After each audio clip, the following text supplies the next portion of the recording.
আজকে তোমাদেরকে পীরগঞ্জ ঘাটের জল দেখাবো, কতটা জল বেড়েছে।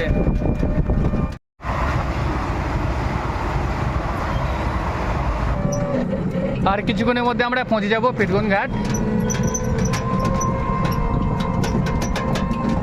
ও টোটোওয়ালা, একটু স্পিড দাও। তো বন্ধুরা, তোমাদেরকে কেমন লাগছে সবুজের ভিউগুলো, ধানের ভিউগুলো কেমন লাগছে? পীরগঞ্জ ঘাট আমাদের বাড়ি থেকে বেশি দূর না, বলে মাঝে মধ্যে যাই আমরা। 8 থেকে 9 কিলোমিটার দূর আছে আমাদের বাড়ি থেকে, মাঝে মধ্যেই আমরা যাই। মাঝে মধ্যে না ঘুরলে সত্যি ভালো লাগে না, মাইন্ড ফ্রি হয় না। ওয়াও, দেখতে পাচ্ছ সাইডে, দেখতে পাচ্ছ অনেকগুলো ছাগল।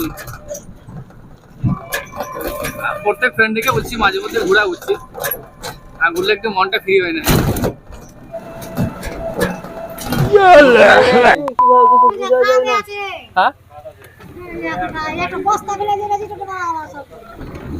কিভাবে বুঝবে মানুষ ঘুরতে? রাস্তার মধ্যে এতটি জল আছে কি বলবো। আর আমরা কি একটু জন্য বেঁচে গেলাম, মানে পড়তে পড়তে বাজলাম।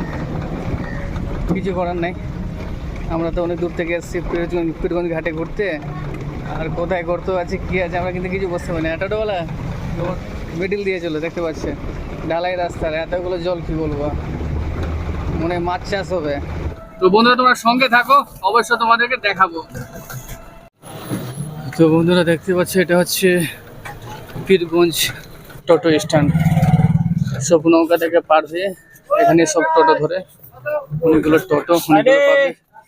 আর একটু সাইড দিয়ে দাও, আমাদের টোটো কিন্তু হরেন নাই, হরেনটা খারাপ হয়ে গেছে।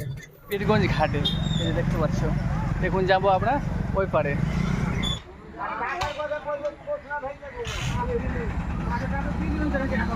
জল অনেকগুলো বেড়ে গেছে, আর মনে হয় কিছুটা জল কমেছে, দেখতে পাচ্ছ অনেকগুলো জল কমে গেছে। আর দেখতে পাচ্ছ আমাদের নৌকা কিন্তু ছেড়ে দিল। ভাই আমরা কিন্তু যেতে পাবো না, এরপরে যাবা। আর নৌকার সব যাত্রীগুলো কিন্তু দেখছে, এই যে আমাদের স্ট্যান্ড। আবার ওই সাইডে দেখতে পাচ্ছি একটা নৌকা, আমি জুম করে দেখাচ্ছি তোমাকে। আর আমরা কিছুক্ষণের মধ্যে আমরা যাবো ওই পারে।